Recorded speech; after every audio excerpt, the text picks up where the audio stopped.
જો માણસ આસક્તિથી મુક્ત થાય તો અંતકાલે હરિનું નામ સ્મરણ થાય. નહીતર એક દાદા અંત સમયે છેલ્લી ઘડીએ દાદાની વાચા બંધ થઈ ગઈ. 5-5, 6-6 દીકરા હતા, એ બધા ઊભા ખાટલા ઉપર. બાપા બોલો, શું બોલવા માંગો છો?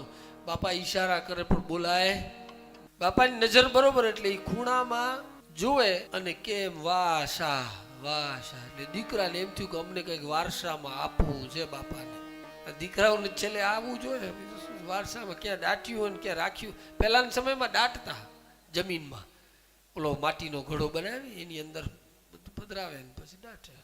હવે તિજોરીઓ આવી ગઈ એટલે બાપા ત્યાં ખૂણામાં જોવે ને વાહ શાહ કીધા જાય. એટલે દીકરાને એમ થયું કે કાંઈક આપવું છે બાપાને, પણ હવે બોલી શકાતું નથી.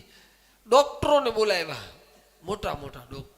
હવે આને કાંઈક ઈલાજ કરો, બાપાને વારસામાં કાંઈક દબાવીને રાખ્યું છે, આપવું છે પણ હવે બોલી શકતા નથી. એટલે ડોક્ટરો આવ્યા કે બાપા હવે બોલે એમ નથી. તો કે નહીં, આના ઉપર પ્રયત્ન કરો. એ કે થોડી વાર કદાચ આપણે પ્રયત્ન કરીએ ને બોલી જાય તો, પણ કે વાંધો નહીં, તમારે વારસામાં ઘણું બધું ધન બાપાએ રાખેલું છે ને, એ બધું આપી જ દેવાના છે હમણાં, એનામાંથી કાઢીને દઈ દઈશું તમને, પણ બાપાને બોલતા કરો. અને એમ કરીને ડોક્ટર સાહેબે બધું ઈલાજ કર્યો એનો. અને ઈલાજ કર્યો એટલે બાપા બોલવા માંડ્યા. બાપા બોલો, છોકરાઓ પૂછવા માંડ્યા કે બાપા બોલો બોલો, શું કહેવા માંગો છો, શું વારસામાં આપવા માંગો છો?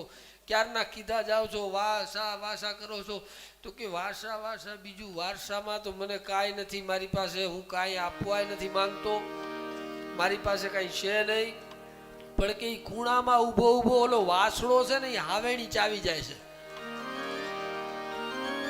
હવે મરતી વેળાએ જેને એ હાવેણી દેખાય એને પરમાત્મા કેદી દેખાવાનો છે ભાઈ? ન દેખાય.